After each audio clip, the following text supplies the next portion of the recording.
I'm David Fetter, Executive Editor Technical for Prepared Foods Media, and this is Reasoned Opinion, an editorial series on trends in the food, beverage, nutrition, and ingredient industries.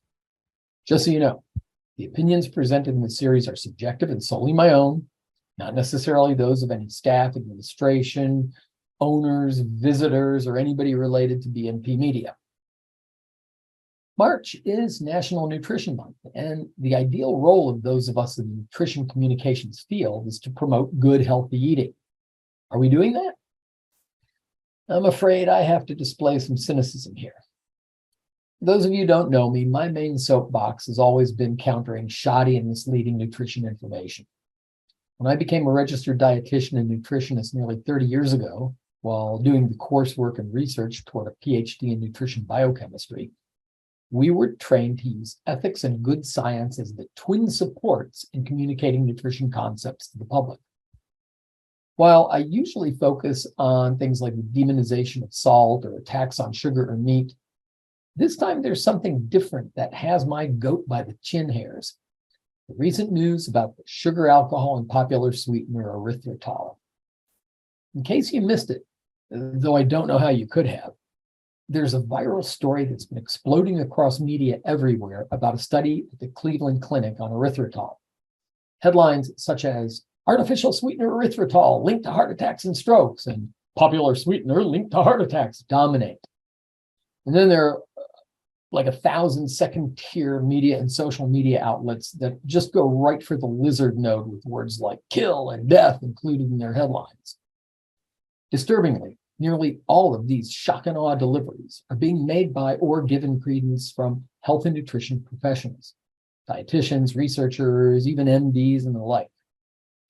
In fairness to the original paper, its title carries the more neutral headline, "The Artificial Sweetener Erythritol and Cardiovascular Event Risk."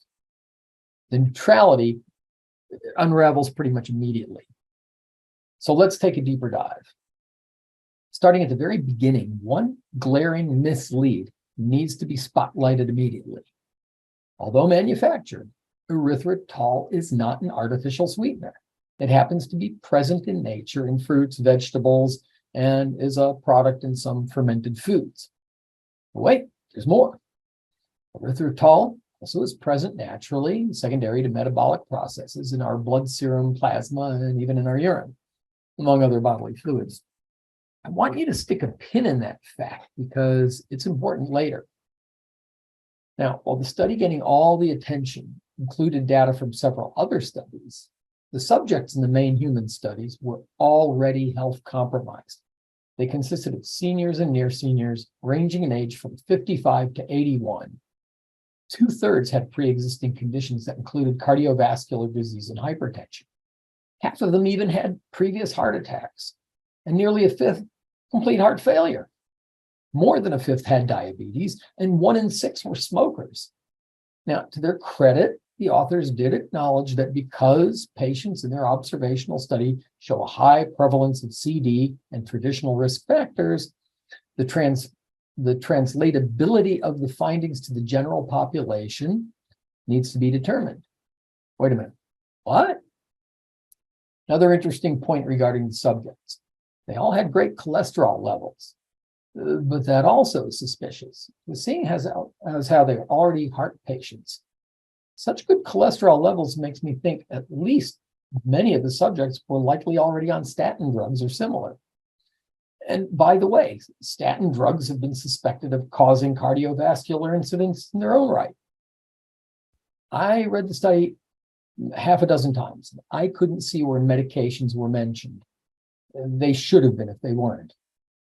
The authors did point out similar confounding variables, stating that they recognize, and I quote, the possibility of unmodeled confounding, for example, diet, that may have directly or indirectly impacted results by factors that are not included in our models. Now, what you might call left-handed praise for this study, one cardiologist stated that it, again, I'm quoting, does an exceptional job in bringing observational, in vitro, animal, and dietary intervention studies together, which, by the way, I disagree with. I don't think it did a good job of that at all. But that's subjective. There's nothing wrong with including data from other studies. It's what the best dissertations are made of. But I think we have to take it as read that this also means cherry picking such data will probably be the rule. Now, then this cardiologist reviewer rightly warns that, once more, quoting, the findings are based on observational studies, which could be confounded by other factors, such as if erythritol consumption is associated with a poor diet, which is itself a risk factor for cardiovascular disease and could be contributing to the higher risk in those with high blood erythritol. In fact, there are other studies that demonstrate just that. In combining in vitro and in vivo data without accounting for those variables, you can end up with a very huge difference between clinical significance and statistical significance. I like the perspective provided by Ryan Lowry, PhD, CEO of the Applied Science and Performance Institute. Sharing a study titled Aggregation and Activation of Blood Platelets in Exercise and Training, Dr. Lowry wrote, "Study links exercise to heart disease? Where are the headlines shouting this from the rooftop, canceling gym memberships and forcing people not to move from the couch? Sounds silly, right? Yet the recent erythritol study discovered a trend which suggests increasing platelet aggregation with increasing levels of erythritol. However, preponderance of evidence available demonstrates that platelet aggregation and function are increased with exercise, even in the presence of aspirin. Does that mean we should stop exercising for fear of increased risk of CVD? That would be a terrible idea." Dr. Lowry, I could not agree more. Terrible idea. Dr. Lowry goes on to point out that this is, quote, an example of why generalizing from a cell culture model to chronic changes over time should always be done with extreme caution, and that for these reasons, toxicity trials, human safety trials on a substance must remain the gold standard.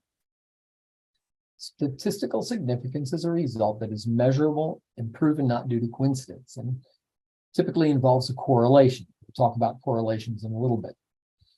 Clinical significance is something that is strong enough to make an actual impact. That's what sent millions of people down the wrong road about sodium and hypertension for 3/4 of a century.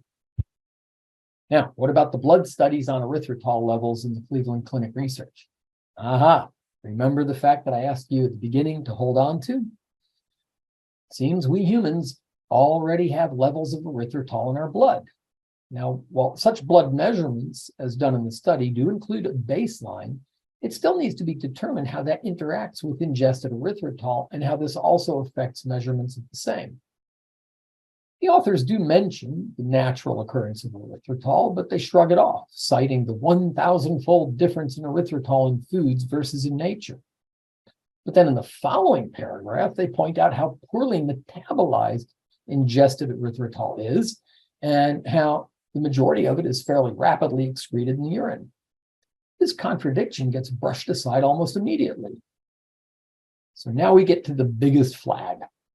The study's authors readily acknowledge that, quote, another limitation of our clinical observation studies is that by design, these studies can only show association and not causation.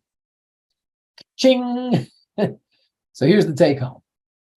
As with all research, correlation is not the same as causation. Here's my favorite chart from one of my favorite sites demonstrating just that.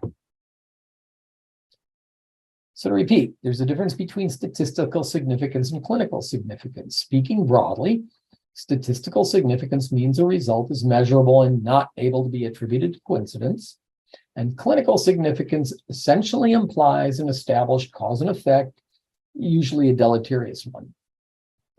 Favorite comparison I like to make is, if your boss comes in and tells you he's giving you a significant raise, you go home, pop that bottle of Cristal, put a down payment on a new car, only to get your next paycheck and find out the raise was $20 a month. Well, it's measurable and can't be attributed to coincidence. Therefore, you just got a significant raise.